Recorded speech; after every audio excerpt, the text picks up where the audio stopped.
Hello friends, let us now learn some important points about anti-tubercular drugs. Tuberculosis can be divided into drug-sensitive tuberculosis and drug-resistant tuberculosis. So, in drug-sensitive tuberculosis, we give category 1. In drug-resistant tuberculosis, we give multi-drug resistant tuberculosis, and XDR drug-resistant tuberculosis will be given. So, now according to the update, category 2 has been stopped, and so streptomycin is now no longer an anti-tubercular drug. Now for drug sensitive TB, we give only the category 1 drug. So if just imagine a new patient has come to your OPD, then you will see that the first you will get the patient a sputum smear. A new patient has come to you with fever, cough, weight loss, which are for almost 14 days or more.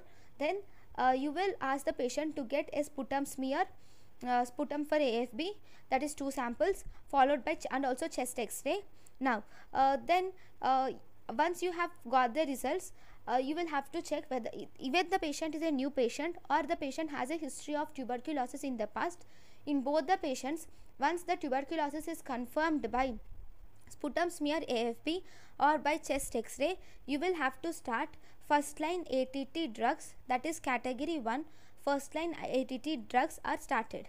Then you will start it right away, and after starting it, you will before you give the first dose, you will ask the patient to get a drug resistant test, that is drug sensitive or resistant, in order to know whether the drugs which you give is the patient sensitive to those drugs or is the patient resistant to those drugs. You will have to do a CBNAT should be done.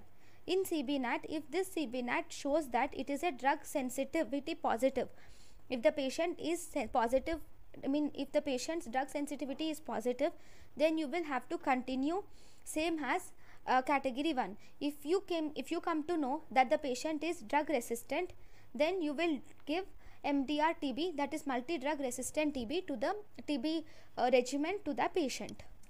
So this is how you are going to this is how your algorithm will be. So first we will learn about category 1 drugs. Now there are for category 1 drugs, you will give treatment for 6 months. Among the 6 months, 2 months you will give intensive phase, and the rest 4 months you will give continuation phase. So in the first 2 months, in the intensive phase, we will give HRZE, that is you will give HRZE, which is isoniazid, rifampicin, pyrazinamide and ethambutol are given in the intensive phase, and in the continuation phase your regimen will be HRE, which is isoniazid, rifampicin and ethambutol will be given to the patient. Now this category 1 drugs are made as daily regimen drugs, and here intensive phase is not prolonged. According to the previous guidelines, we used to do a sputum smear examination after completion of intensive phase, and if the sputum smear comes to be positive, then we used to prolong the intensive phase. But now we do not do any sputum smear examination after intensive phase, and we do not prolong the intensive phase. So we will have to do sputum smear examination after 6 months of continuation, after 6 months of therapy, and then if sputum smear is positive, then we will extend the continuation phase. Now drug resistant tuberculosis. In drug resistant tuberculosis, we have 2 types. One, multi-drug resistant tuberculosis. Second, XDR extended drug resistant tuberculosis. Multi-drug resistant tuberculosis is if there is resistant with isoniazid and rifampicin. The treatment duration is for 24 to 27 months. In that, intensive phase is for 6 to 9 months with 6 drugs, whereas continuation phase is for 18 months with 4 drugs.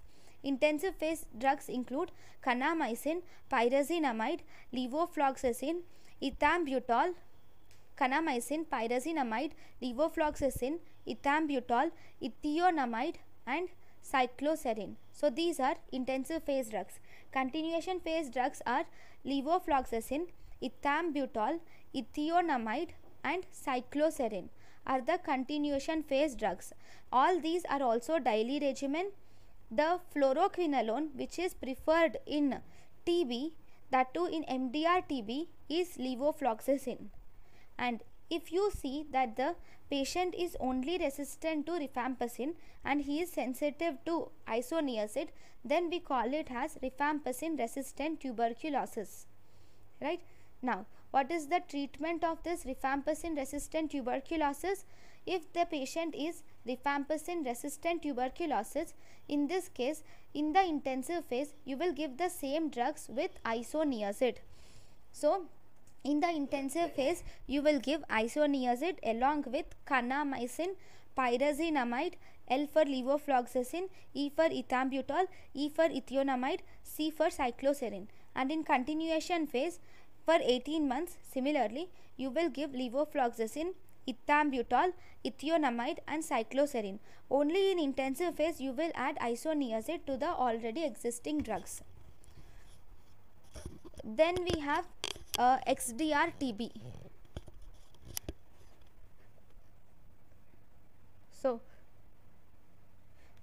So remember that the intensive phase you have 6 drugs and continuation phase you have 4 drugs. Now we have XDR TB or extended drug resistant TB.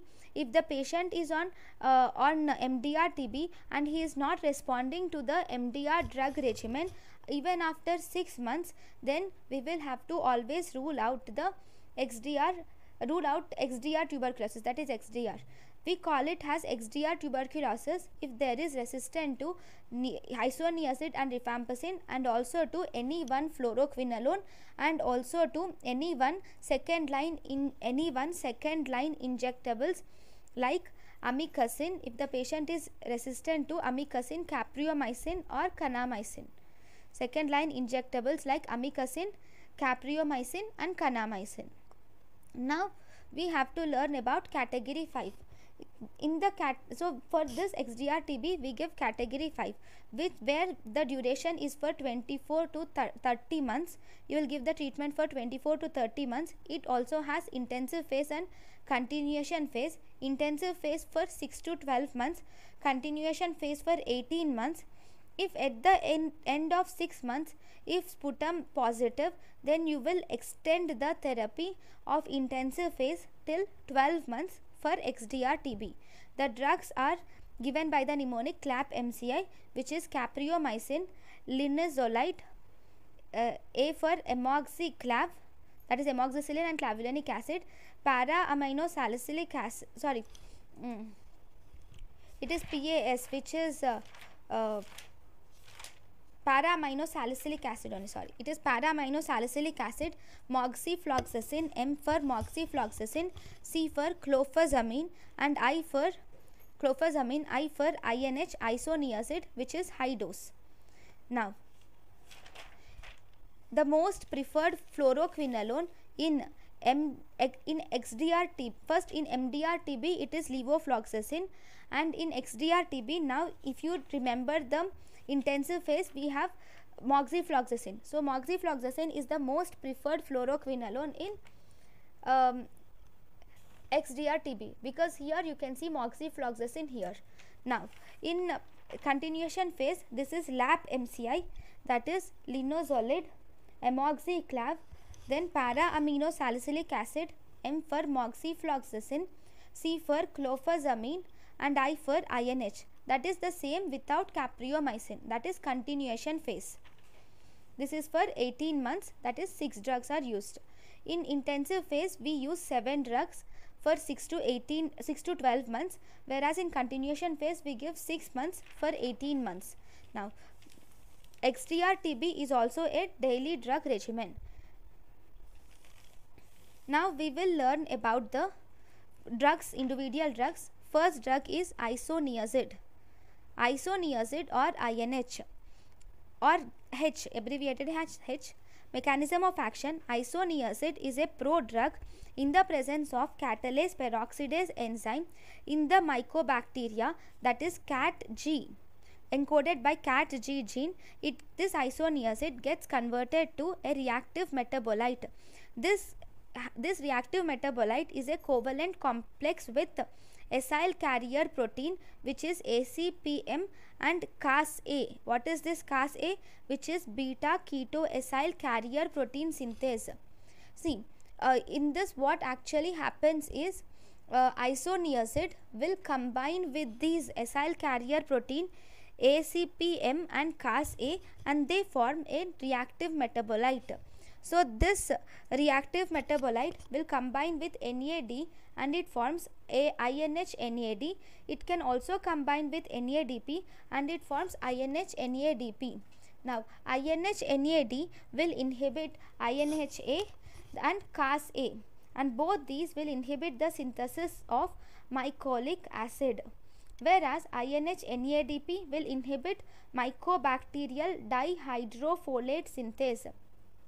And when they inhibit mycobacterial dihydrofolate synthase, overall they will inhibit the cell wall synthesis, thus they will kill the bacteria, causing it bactericidal. Then if there is mutation, most commonly with CAT-G gene mutation or INHA gene mutation or AHPC gene mutation, all these will lead to the resistance of isoniazid.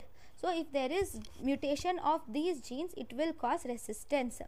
Then bactericidal, this isoniazid is bactericidal against rapidly multiplying organisms, and it is also bacteriostatic against resting organisms.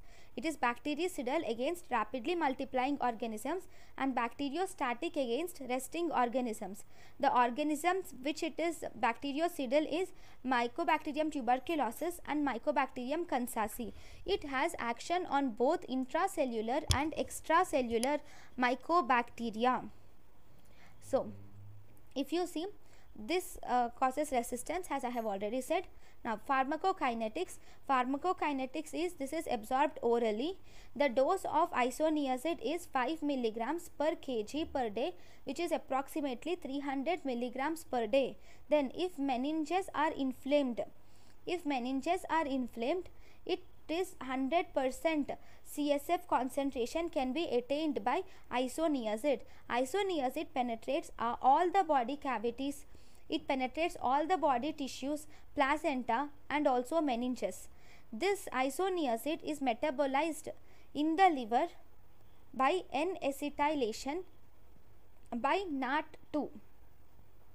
This N-acetylation, see, genetically, pharmacogenetically, there are two types of acetylators are present in the whole human population. So we have slow acetylators which have slow metabolism. These slow acetylators have slow metabolism and they have high TFAF, which increases the risk of toxicity. These will also increase the peripheral neuropathy. Then when there are fast acetylators, they cause fast or rapid metabolism, which increases the metabolites, and these metabolites will result in increased hepatotoxicity, and this will increase the efficacy of the drug also. Efficacy of the drug is decreased because of increased rapid metabolism, and the side effect due to fast acetylators is hepatotoxicity. Side effect due to slow acetylators is peripheral neuropathy. Then there are other neurological side effects like isoniazid activates B6 excretion, and by inhibiting the conversion of pyridoxine to pyridoxal phosphate. So as a result, isoniazid causes B6 deficiency. So neurological side effects like psychosis, peripheral neuropathy, paresthesias, numbness, memory loss, and seizures can also occur in patients with isoniazid. Those seizures are rare to occur.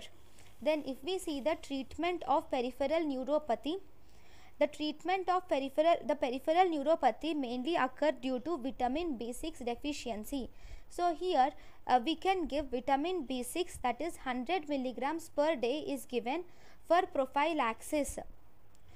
Normally we give for treatment of peripheral neuropathy, vitamin B6 is given in the dosage of 100 milligrams per day, and for prophylaxis vitamin B6 is given in the dose of 10 to 40 milligram per day. Then hepatotoxicity is seen maximum in elderly patients, and it is also maximum in patients with history of hepatic disease or in patients with alcoholic induced liver disease. In these patients, the hepatotoxicity is maximum. Other side effects like psychosis, seizures, xerostomia, drug induced systemic lupus erythematosus, hemolysis in G6PD deficiency, all these are seen in the patients. Then there are also some interactions are seen. Interactions include this isoniazid is an enzyme inducer. So aluminium hydroxide will inhibit the isoniazid absorption. Thus this will inhibit, isoniazid will itself inhibit, see, aluminium will inhibit isoniazid absorption. That is fine. Isoniazid is an inhibitor, enzyme inhibitor. So isoniazid in turn will inhibit these drugs like phenytoin, carbamazepine, diazepam, thiophyllin and warfarin metabolism. Then there are some miscellaneous things like tinnitus, anemia and optic atrophy are the miscellaneous side effects which occur from isoniazid. Then if there is isoniazid toxicity, what are the drugs used? So if I forgot to tell this, if there is isoniazid toxicity or poisoning, then the drugs used are pyridoxine, diazepam and bicarbonates are used. So this is about isoniazid. Thank you for watching.